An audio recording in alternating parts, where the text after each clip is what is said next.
Mes chers amis, bonjour, bienvenue dans cette nouvelle vidéo. Aujourd'hui du coup on va faire le point sur les lectures que j'ai eues au mois de septembre. J'en ai eu 7 et c'était de très très bonnes lectures en plus, donc je suis vraiment ravie de vous en parler. Comme d'habitude, si vous aimez ce genre de vidéo, n'hésitez pas à liker, à commenter. Si vous êtes trop timide pour commenter, eh bien vous n'avez qu'à commenter des emojis livres, voilà. Et surtout à vous abonner, ça permet de soutenir la chaîne et surtout ça me fait chaud au cœur. Voilà, vous êtes de plus en plus nombreux, on va bientôt passer le cap des 5000 abonnés, c'est un truc de fou, donc merci. Ça fait du bien d'avoir des mois de lecture qui sont hyper satisfaisants où on a aimé toutes nos lectures. Mais avant ça, il faut qu'on parle. Vous l'aurez compris en voyant ces petits produits, la vidéo est sponsorisée par Ava et May, encore une fois. C'est mon fournisseur officiel de bougies, de diffuseurs, de parfums d'intérieur et j'adore cette marque, donc je suis ravie à chaque fois de pouvoir vous présenter leurs produits. Ce mois-ci, encore une fois, ils m'ont vachement gâté puisqu'ils m'ont offert un énorme diffuseur, genre version XXL, ainsi que 2 bougies que je vais vous montrer. J'ai aussi un nouveau code promo que je vous mets juste ici. Cette fois, Ava et May a été beaucoup plus généreux. Donc maintenant vous pouvez avoir 50% de ristourne sur vos achats ainsi qu'un énorme diffuseur offert, donc comme celui-ci, à partir de 79 € d'achat, donc c'est hyper généreux de leur part. Mais sans plus tarder, du coup je vous montre ce que j'ai reçu. En termes de bougies, j'ai reçu 2 bougies du set Ava et May, donc c'est des bougies qui sont aussi disponibles à l'unité avec 2 parfums différents et 2 noms différents. D'abord vous avez donc la première bougie qui s'appelle Ava mais qui peut être retrouvée sous le nom de Adventurer. J'adore le packaging, c'est trop beau. Donc elle se présente sous ce format là, c'est les formats standards puisqu'après vous avez des gros formats. Moi je reçois souvent ces formats là qui sont très bien. Au niveau de l'odeur, je l'adore. Pour moi c'est un parfum hyper boisé, très automnal, donc assez parfaite pour cette saison. Au niveau des odeurs, ils disent que ça sente le cardamome, la menthe et le musc. Moi je trouve que ça sent juste le bois. Ça sent hyper bon, c'est hyper boisé. J'adore cette bougie, c'est assez... elle me fait un peu penser aussi à un parfum d'homme bizarrement, mais j'aime beaucoup cette odeur. La deuxième bougie donc qui était dans ce petit packaging là, donc s'appelle May ou alors Cosmopolitan. Donc ça fait assez bougie Sex and the City je trouve.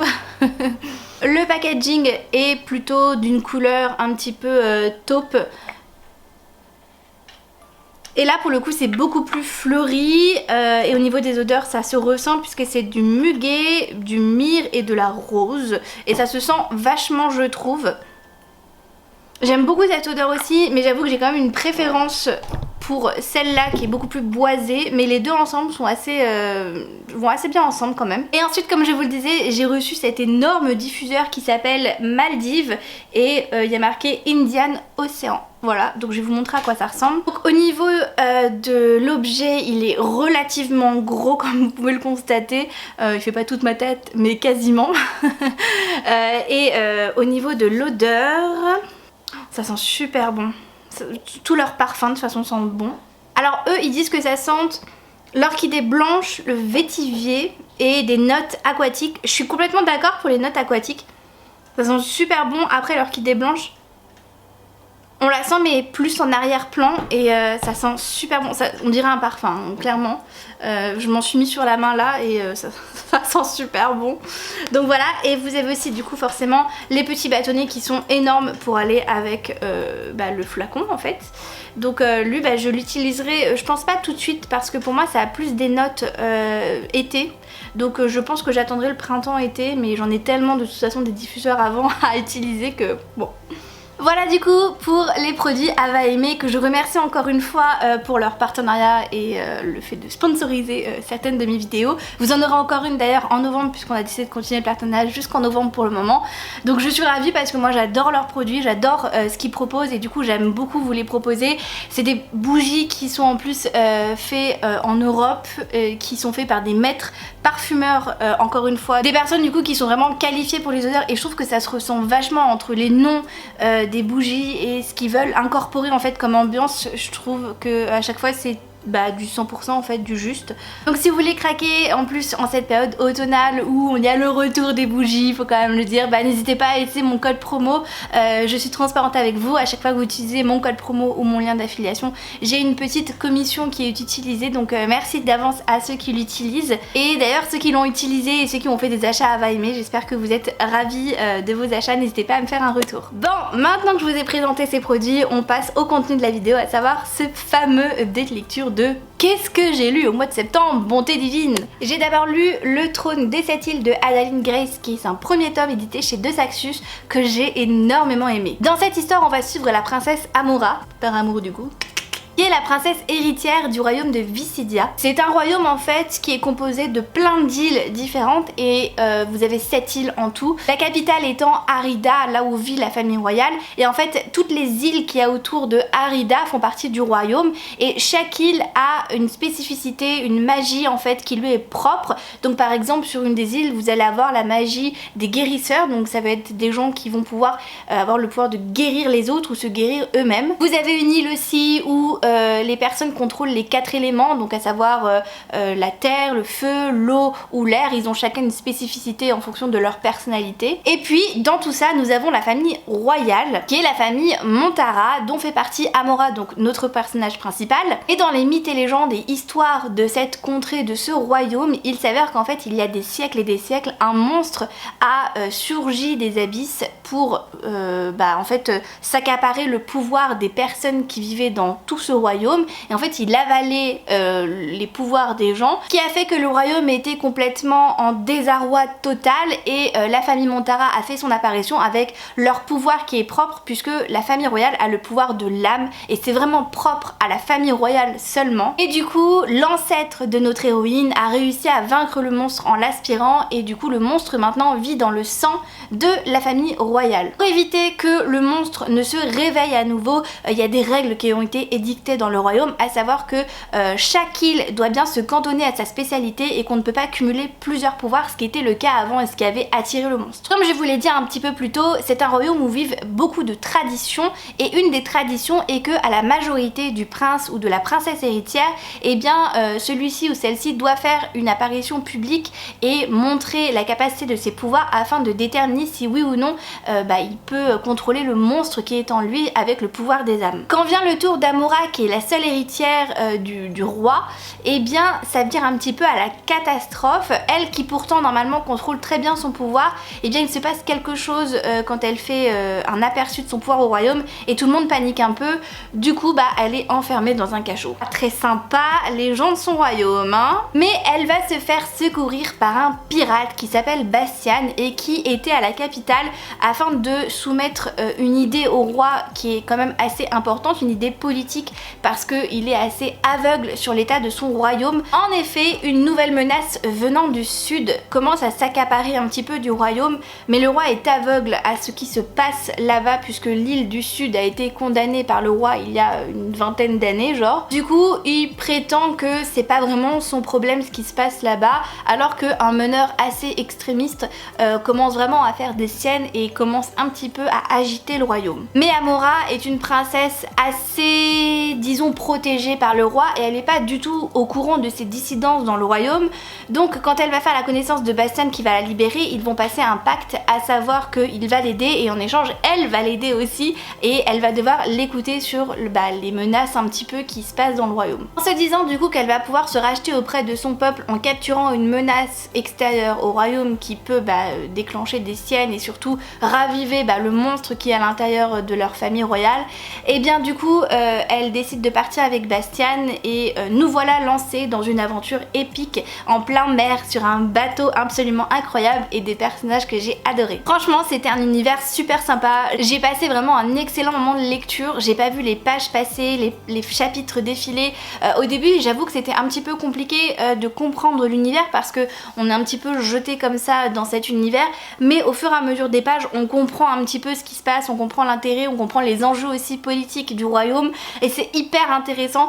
Amora est une héroïne que j'ai trouvé vraiment très agréable à suivre, c'est une personne vraiment forte, très indépendante, qui est fiancée d'ailleurs à un personnage dans le livre mais bon, elle a pas envie d'être fiancée à lui et ils sont plutôt plus amis qu'autre chose. Et je sais pas, j'ai trouvé que c'était sympa en fait de suivre ce genre d'histoire avec une héroïne qui a la tête sur les épaules, qui se rend compte de certaines choses. En fait le problème c'est qu'elle a toujours voulu s'intéresser à son royaume, elle a toujours voulu voyager, elle a toujours voulu faire son rôle de princesse, mais son père l'a protégée dans un cocon, ce qui fait qu'en fait elle découvre plein de choses que tout le monde sait mais elle ne le sait pas. Et c'est bien d'avoir ses réactions, c'est bien de voir comment elle réagit et je trouve qu'elle a toujours la tête sur les épaules. Alors ça court un peu dans tous les sens au début mais finalement ça donne vraiment la dynamique du roman et on parcourt les mers, on parcourt les terres aussi, on va sur plusieurs îles du royaume et j'ai trouvé ça génial. Je peux que vous le recommander, le tome 2 sort en novembre normalement donc j'ai vraiment hâte de le lire. Surtout que la fin, c'était trop bien. Si vous aimez la magie, les pirates, voilà, les océans, les bateaux, les complots, les enjeux politiques, tout ça, bah n'hésitez pas à le lire parce que franchement ce livre il sera vraiment fait pour vous. Et j'ai aussi lu le tome 2 de Rosen de Laetitia Danaé. Je vous ai parlé dans mon dernier update lecture que je vous remets juste ici du tome 1 dont j'avais lu en fait cet été et j'avais vraiment bien aimé en fait le tome 1 au point du coup que je m'étais dit bah je vais pas attendre l'année prochaine pour lire le tome 2, surtout que j'avais peur d'oublier pas mal d'éléments qui me semblaient importants. Donc du coup je me l'étais acheté et aussitôt lu, aussitôt acheté hein, j'ai envie de dire. Pour faire un résumé assez bref du tome 1 parce que j'en ai parlé dans mon dernier update lecture, c'est un univers où on va reprendre en fait de la mythologie orientale dans un monde totalement indépendant du nôtre, un autre monde voilà qui est fait de magie, de djinns, de démons et autres et c'est vraiment très très cool. Et dans cette saga nous allons suivre Rosen qui est donc notre héroïne qui va se faire envoyer par son cher père dans le tome 1 dans le royaume voisin qui est comment dire les ennemis de son peuple à elle, puisque pendant des siècles et des siècles les djinns en fait ont été soumis à l'esclavage. Ils ont été libérés de l'esclavage mais malgré tout ils se font quand même exploiter et voilà il y a certaines rivalités.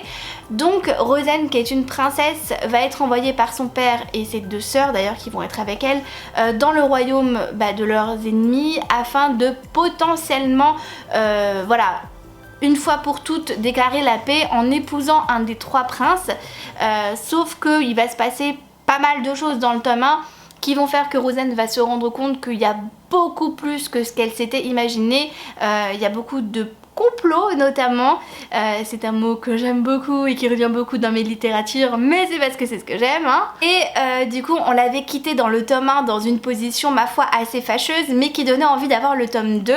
J'ai lu le tome 2 et j'admets que j'ai été non pas déçue parce que le mot est un peu fort, mais j'ai préféré le tome 1 au tome 2. Le tome 2 pour moi est beaucoup trop survolé j'ai envie de dire, parce que Rosen en fait sans rentrer dans les détails va partir de ce royaume et voilà va devoir visiter certaines contrées et j'ai trouvé que c'était beaucoup trop survolé alors que j'attendais beaucoup plus d'approfondissement de ce côté là au niveau des enjeux en plus qui en découlaient. Ça me paraissait quand même assez important qu'elle passe beaucoup plus de temps et finalement pas du tout. Et puis j'ai trouvé que c'était quand même assez facile finalement puisque Rosen a un plan tout le long du roman et finalement son plan se fait sans accroche en fait. À la fin elle arrive à avoir gain de cause sans trop de difficultés, son plan a pas du tout été mis à épreuve ou autre. Donc j'ai été un peu déçue, c'était très simple finalement, on suivait la même ligne, il n'y a pas vraiment eu d'interférence, il y a eu des petits trucs mais bon j'ai pas trouvé que ça valait le tome 1 et j'ai trouvé que c'était peut-être un peu trop linéaire donc un peu dommage. C'était bien mais moins bien que le tome 1. Après il est quand même un peu plus court donc ça se lit plus vite que le tome 1 aussi. Après voilà, c'est une duologie que j'ai beaucoup aimée, que je recommande si voilà vous cherchez un petit peu des romans qui changent niveau fantasy, parce que là on est vraiment dans de la fantasy orientale et c'est hyper agréable et on apprend beaucoup de choses et je trouve que Laetitia Danaé a fait un super travail de ce côté là, sans compter qu'elle a une plume très fluide et très agréable à suivre. J'aime bien parce que les chapitres sont relativement courts, donc c'est assez dynamique. Vous savez que je suis très allergique aux livres où les chapitres font genre 40 pages. N'est-ce pas Cassandra Clare? Donc je ne peux que vous le recommander en tout cas. J'ai aussi lu The Prison Healer de Lynette Noni qui est sorti chez Hachette au mois d'août en fait, et c'était une super lecture. Dans ce roman aussi un petit peu de fantasy, nous allons suivre Kiva qui est malheureusement une guérisseuse à la prison de Zalindov.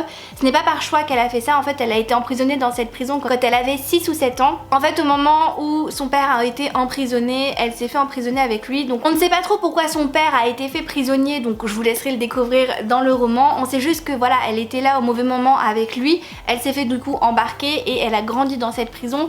C'est une prison qui est pas forcément très joyeuse, c'est-à-dire que les allées simples à Zalindov sont très nombreux, personne n'en ressort, même si votre peine est minible, en fait vous faites de la perpète, hein, voilà, c'est comme ça, vous êtes un voleur, vous avez juste volé un fruit pour nourrir votre famille, vous allez à Zalindov et soit vous mourrez, soit vous passez votre vie là-bas, voilà, c'est comme ça. Donc pour Kiva c'est un petit peu ça, mais elle essaye de tenir parce qu'elle arrive à recevoir des messages cachés de sa famille qui lui disent: depuis 10 ans, surtout tiens bon, nous arrivons, nous venons te chercher. Bon, depuis 10 ans ça fait long, mais malgré tout elle y croit, elle a toujours espoir, donc elle tient bon, elle survit, elle fait tout son possible pour les attendre. Mais un jour, eh bien, la fameuse grande reine rebelle a été capturée par la famille royale, donc c'est leur rivale, hein, c'est celle qui fait éclater des émeutes un petit peu partout dans le royaume, et elle est en très très mauvais état, elle a été blessée, elle est dans une espèce de coma, donc Kiva fait au mieux pour la garder en vie, mais c'est un petit peu compliqué. Pour elle, elle lui laisse que quelques jours de survie, mais elle a pas le choix, elle va devoir tout faire pour la garder en vie parce que avec l'arrivée de la reine rebelle, il y a eu aussi un mot de sa famille pour elle qui lui disait: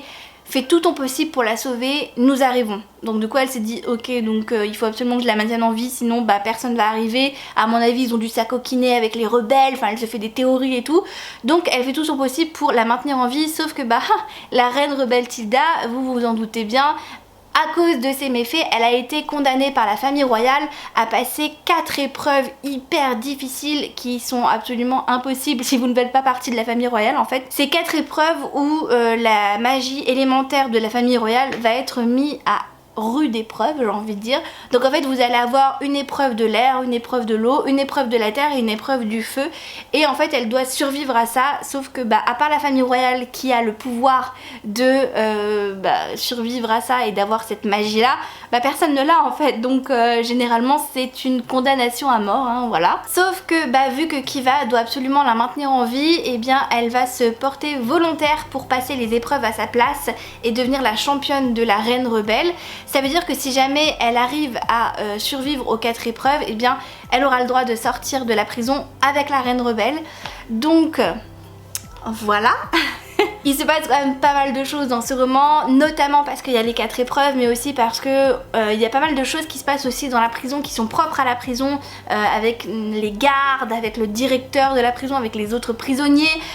C'est très intéressant, c'est aussi très sombre. Kiva, elle a vraiment pas eu une enfance facile, elle se méfie des gens, elle est très solitaire aussi. Et c'est un personnage que j'ai aussi encore une fois beaucoup aimé et j'ai adoré l'histoire et la fin, enfin incroyable, il y a des rebondissements partout. Moi j'avais eu quelques hypothèses, notamment sur un personnage qui apparaît dans le livre là, mais je vous dirai rien pour pas spoiler. Mon hypothèse s'est avérée vraie, mais le reste du roman j'ai rien vu venir. Du coup à la fin, à la révélation, j'étais là, oh la vache, incroyable, genre même vous allez pas vous en remettre, c'est sûr et certain. Donc je ne peux que vous conseiller ce roman. Je ne sais pas quand le tome 2 sortira, j'espère bientôt parce que au vu de la fin, franchement c'est intenable. En septembre j'ai lu aussi le tome 2 du sang et de la cendre, à savoir Un royaume de chair et de feu de Jennifer L. Armentrout en lecture commune avec ma petite Léana. On s'était lu le tome 1 ensemble, donc du coup le tome 2 on se l'est lu ensemble, hein, forcément. Je vais pas dire grand chose de ce roman parce que je voudrais même pas vous faire un résumé du tome 1 parce que j'ai trop peur de spoiler vu qu'il y a tellement de choses qui se passent dans le tome 1 que je ne sais plus exactement ce qui est secret, ce qui n'est pas secret. Je vous renvoie à mon update lecture que je vous mets juste là par rapport au tome 1. Ce que je peux vous dire par rapport au tome 2, c'est qu'il était incroyable. Autant le tome 1, je l'avais beaucoup aimé, mais la fin avait fait que ce n'était pas un coup de cœur, et là le tome 2, c'était trop bien, c'était génial, j'ai trop aimé ce tome 2. Il se passe tellement de choses, mais cette saga elle est incroyable. Au début on part d'un royaume où on va suivre une pucelle qui est surprotégée et qui essaye quand même d'avoir un peu d'indépendance. Et là on arrive dans ce tome 2 qui est incroyable, mais c'était trop bien. Bon, c'est une belle brique qui fait plus de 700 pages, mais j'ai vraiment pas vu les 700 pages passer. Franchement, lisez cette saga, c'est trop bien. Même si la fin du tome 1, vous allez être en mode what the fuck. En fait, vous allez tout comprendre dans le tome 2 parce que c'est expliqué mieux dans le tome 2. La fin du tome 2 est aussi what the fuck que la fin du tome 1. Mais encore une fois, j'attends le tome 3 pour me faire mon avis. Ceci étant, pépite. Genre, cette saga, elle est incroyable. Vraiment, Jennifer Armentrout, elle a une imagination incroyable. Et puis la romance là-dedans, mais bref, vous allez jamais vous en remettre. Foncez, c'est trop bien. C'est un enemies to lover. Je sais pas ce que vous attendez pour y aller parce que c'est trop bien. J'ai aussi lu Seul un monstre de Vanessa Lane qui est aussi sorti au mois de septembre chez Lumen. Je l'ai lu en lecture commune avec mon petit Thomas, donc je vous mettrai aussi son Instagram dans la barre d'infos. J'ai passé un très bon moment de lecture aussi par rapport à ce livre-là, dans un univers qui est ma foi vraiment très atypique. L'univers est relativement dense parce qu'il y a beaucoup de familles, mais en fait pour vous expliquer un petit peu le résumé très rapidement, on va suivre Joanne qui est pour elle tout du moins une humaine tout à fait normale, mais un jour en fait elle va voyager dans le temps sans le faire exprès, en touchant en fait le cou de quelqu'un parce qu'elle allait tomber ou je sais plus quoi et elle a touché son cou et pouf elle a voyagé dans le temps. Et à partir de ce moment là elle va comprendre que sa famille a pas mal de secrets et effectivement sa famille fait partie d'une famille de monstres, donc ça veut dire que sa mère était un monstre et elle c'est une hybride, moitié humaine moitié monstre puisque son père est humain. Et dans la famille de sa mère, en fait, ils voyagent tous régulièrement dans le temps. C'est un pouvoir qui est donné à tous les monstres qui existent sur Terre, en fait. Vous avez 12 familles de monstres et chaque famille, en fait, a sa spécialité, en plus, un pouvoir supplémentaire dans sa famille, mais tous voyagent dans le temps. Il faut simplement en fait qu'ils touchent une petite partie au niveau du cou et en fait ils arrivent à prélever des jours, des heures, des mois ou des années de vie à l'humain à qui ils prélèvent en fait le temps. Et c'est ça qui leur permet de voyager dans le temps. Et Joanne du coup en découvrant ce secret va aussi réveiller d'autres choses, à savoir qu'il existe un élu qui est là en fait pour vaincre les monstres et en fait c'est des chasseurs de monstres et lui c'est le grand élu, le grand sauveur et qui tue des monstres. Et en fait c'était incroyable parce qu'en fait le début du roman, genre les 100 premières pages, au début on est un peu perplexe, on comprend pas trop et puis en fait ça vient très très vite et les 100 premières pages c'est genre choquant à souhait. Genre j'ai jamais lu un roman, et je vous l'ai dit en story Instagram, j'ai jamais lu un roman où les 100 premières pages m'ont autant mis sur les fesses. Genre vraiment pas. J'ai rien vu venir. Les 100 premières pages j'étais en mode ah ouais c'est super chaud en fait ce qui se passe. Et incroyable. Vraiment, vraiment incroyable les 100 premières pages. Du coup avec Tom quand on a lu les 100 premières pages on était là en mode putain mais ce roman il est incroyable, ça va être dingue, nanani nanana et tout. Et même si j'ai beaucoup aimé l'univers du roman, j'avoue que Joanne par contre elle, à l'opposé des héroïnes dont je vous ai présenté tout à l'heure, elle m'a tellement agacée. Elle ne fait que courir partout sans écouter les autres qui sont quand même des monstres plus expérimentés, qui voyagent dans le temps depuis bien plus longtemps qu'elle. Elle n'en fait qu'à sa tête, elle n'écoute personne, elle est dans son plan en mode... En fait, ce que j'aime pas avec elle, c'est qu'il y a des règles et des usages, etc. dans chaque univers un peu magique. C'est le cas dans Harry Potter, c'est le cas... Bref, dans tous les univers un peu magiques, il y a des règles.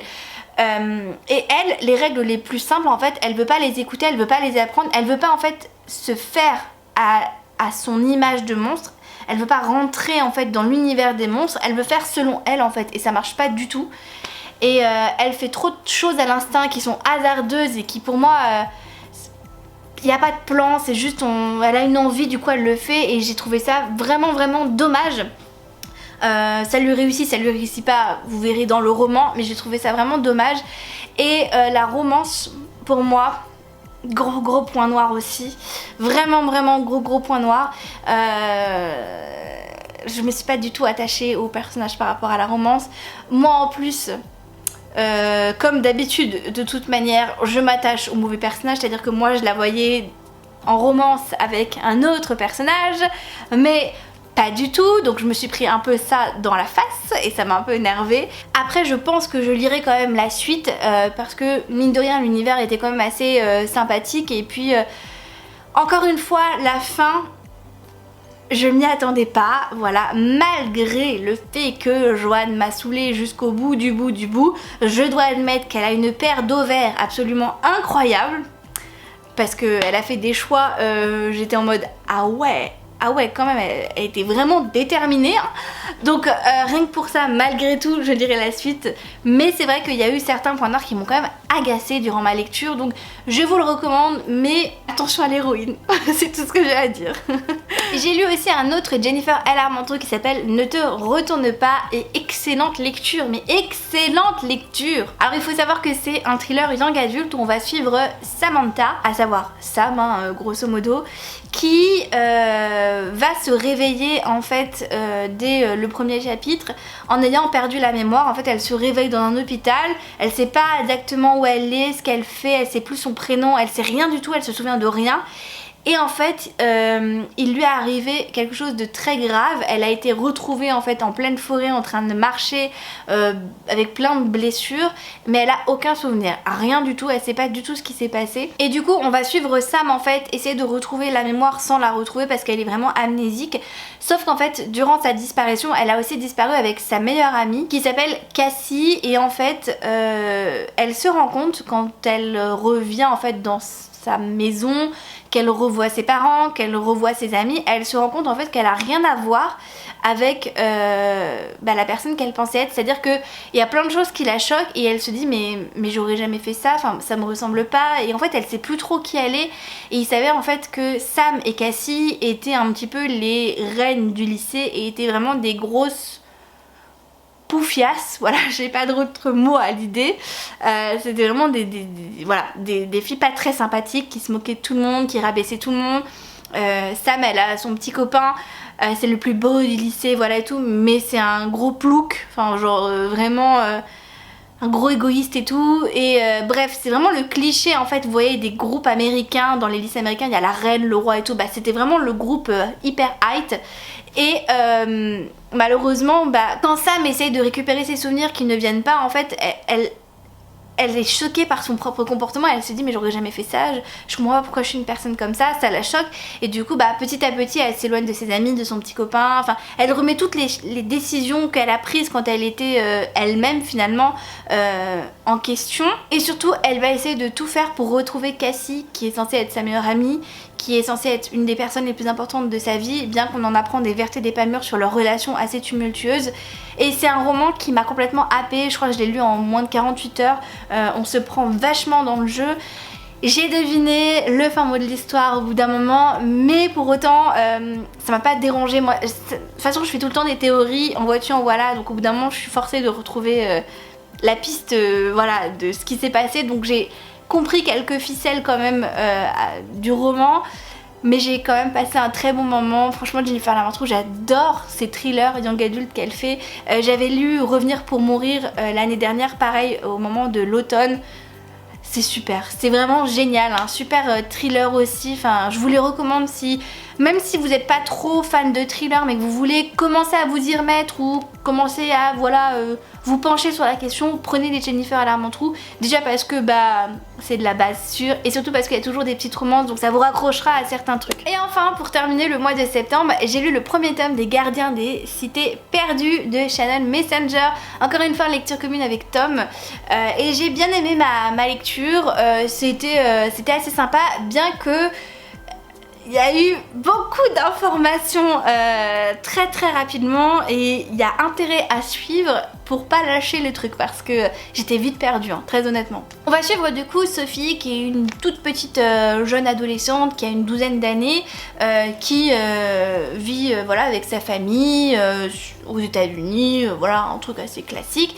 Sauf que Sophie elle a une particularité, en fait elle arrive à lire les pensées des autres depuis qu'elle a 5 ans, depuis qu'elle a fait une chute, et elle ne sait pas pourquoi elle est aussi différente, mais voilà c'est malheureusement comme ça. En plus du reste, Sophie est une jeune fille très intelligente au point qu'à 12 ans en fait elle va passer son bac. Elle est du coup en dernière année de lycée. Donc voilà, autant dire que c'est une jeune fille qui vraiment est très intelligente. Mais elle est aussi très seule parce que des terminales avec une petite de 12 ans, personne traîne avec elle et tout le monde la considère un peu comme un monstre de foire. Et puis un jour, alors qu'elle est dans un musée avec sa classe, elle va faire la connaissance d'un garçon qui est comme elle, qui arrive à lire aussi dans son esprit, et en fait il va lui expliquer qu'elle est comme lui et qu'elle fait pas du tout partie de ce monde là et que en fait elle fait partie du monde des elfes. À partir de ce moment là, sa vie va complètement basculer en fait, et petit à petit elle va s'installer du coup chez les elfes, et voilà, on va la suivre dans ses aventures. Donc au début en fait on a beaucoup de notions parce que les elfes ont chacun des pouvoirs, des spécificités. Il y a une école aussi pour les jeunes qui s'appelle Foxfire. Il va y avoir beaucoup de personnages, donc j'ai dû prendre des notes pour les personnages, pour le vocabulaire aussi, parce que j'étais tellement paumée, mais vraiment j'étais paumée, il y avait trop de noms. Finalement au bout d'un moment j'ai arrêté de me référer à ma fiche, mais au début j'étais tellement perdue franchement. Et puis on se rend compte en fait que c'est un monde absolument merveilleux en fait, j'ai envie de dire. Il y a de l'Atlantide, il y a plein de contrées en fait mystérieuses, les ogres existent, il y a aussi les nains, il y a qui d'autre, il y a les licornes existent, bref toutes les créatures magiques existent, mais en fait sont mis très loin des humains, avec qui en fait ils ont décidé de ne plus vivre en harmonie parce que les humains ont une tendance un petit peu jalouse, voilà. Mais la quête de Sophie, c'est de savoir qui elle est, pourquoi elle est différente, pourquoi elle a été abandonnée chez les humains. Donc voilà, donc ça c'est le premier tome. J'ai passé un bon moment de lecture, bien que j'étais un peu perdue. J'ai pas eu un coup de cœur, je dirais juste que j'ai passé un moment, ma foi, assez agréable. Voilà, c'est une lecture très sympathique, et je vous en reparlerai dans mon update lecture du mois d'octobre parce que j'ai un petit peu avancé dans cette saga. Voilà du coup pour mes lectures du mois de septembre. N'hésitez pas vous à me dire ce que vous avez lu au mois de septembre, si vous avez lu certains des livres que je vous ai présentés, si vous les avez aimés, pas aimés, s'ils ont rejoint votre palle ou s'ils vous font envie. Merci d'avoir regardé cette vidéo jusqu'au bout, je vous fais de très gros bisous, je vous retrouve dans une prochaine vidéo. En attendant, je vous souhaite de très bonnes lectures. Ciao ciao.